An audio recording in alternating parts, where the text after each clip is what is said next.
Je m'appelle Saif Al-Mejri, j'ai 22 ans. Je suis un étudiant en ingénierie génie électrique à l'École nationale supérieure d'ingénieurs de Tunis. Donc, je participe à la Maghreb Startup Initiative avec un projet intitulé Clean Phosphates. Donc, le startup, pour moi, c'est une occasion de connaître des gens, d'élargir mes compétences en termes de marketing, de plan de vente, de plan d'affaires, puisque je fais des études techniques, donc je serai ingénieur. Donc, je n'ai pas forcément trop de connaissances de point de vue marché, business plan, etc. Donc, pour moi, c'est l'occasion d'élargir mes connaissances en termes de ces matières-là, de connaître des gens, d'interagir, de parler de mon projet, de développer un peu mon idée. Voilà, donc c'est pour moi, en gros, c'est ça le startup.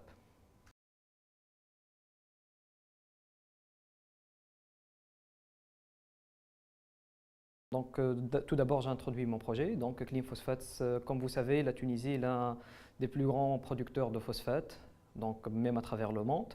Mais par exemple, la CPG, c'est la compagnie Phosphate Gas, qui produit le phosphate. Alors, elle produit à peu près 8 millions de tonnes par an.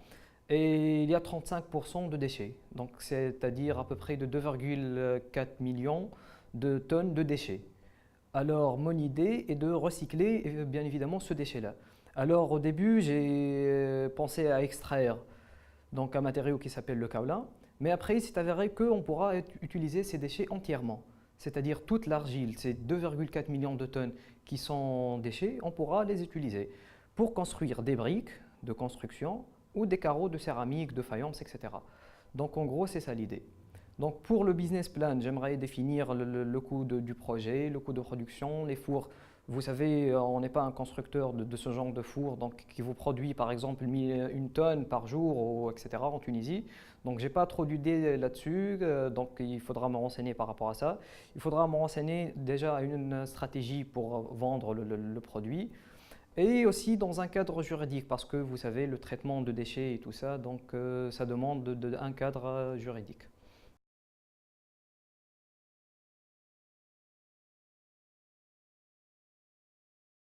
Bon, déjà, c'est ce que j'aime depuis tout petit. Donc, créer de l'entreprise, c'est un rêve pour moi, c'est un rêve d'enfant, quoi, d'une part. D'une autre part, je crois qu'après la révolution donc en Tunisie, c'est notre responsabilité. Et en tant qu'ingénieur, je pense que l'industrie, c'est la solution. Pour créer de l'emploi, pour résoudre les problèmes, disons, politiques, je crois que l'industrie, les idées innovantes, sont la solution pour créer des emplois, pour aider le gouvernement en quelque sorte. Donc voilà, donc on devra penser à l'entrepreneuriat, penser à investir, penser à l'innovation, à la recherche scientifique pour remettre le pays sur pied.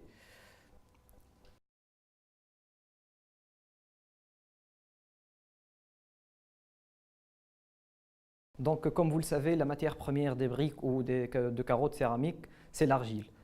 Mais l'argile qu'on va utiliser, elle est dopée du phosphate. D'accord, les déchets de phosphate, c'est le P2O5, sa formule chimique.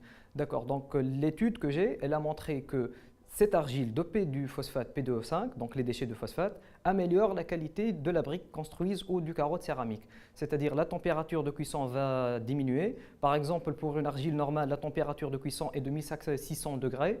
Pour l'argile qu'on va utiliser, c'est 1200 degrés. Donc ça réduit le coût de production. C'est beaucoup plus rigide, c'est beaucoup plus isolant pour les briques de construction.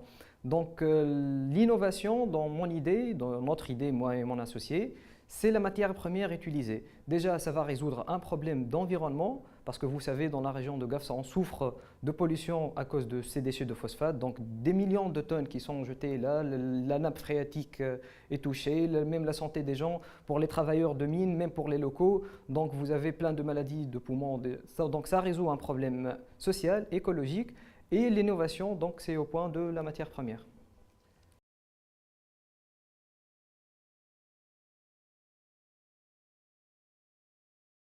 Je crois que c'est au niveau de la mentalité que ça se passe. Je crois qu'on n'a pas trop de difficultés à part ça. Donc il faudra d'abord connaître le concept parce que moi-même, 6 mois auparavant, j'ai jamais entendu parler d'un startup. Je ne connaissais guère ce concept. Donc il faudra informer les gens par rapport à cela.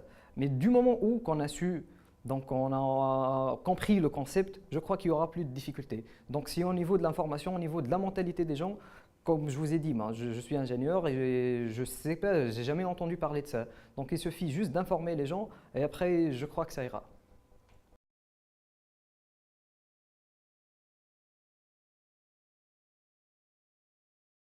Via Internet, donc via Facebook, j'ai vu les vidéos de lancement et tout. Vu que j'avais une préétude de mon projet, donc je me suis dit pourquoi pas.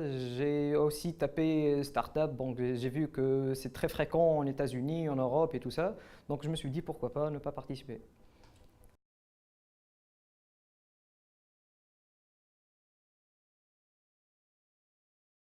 Déjà, j'ai appris à interagir, à expliquer mon idée, à voir les professionnels, les amis.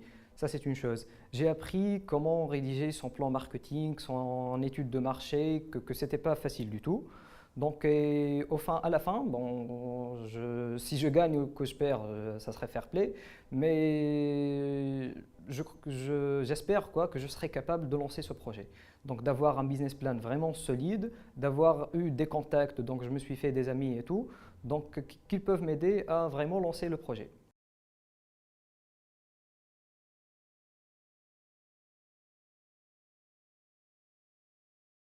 Déjà, j'attends les critiques parce que, comme vous le voyez, je suis jeune, donc j'ai pas trop d'idées sur le marché, sur les contraintes que je vais rencontrer.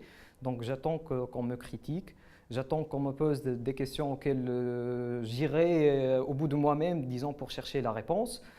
J'espère aussi des conseils, donc pour améliorer peut-être mon idée, pour la rectifier, disons un peu. Donc c'est ça, les critiques et les conseils.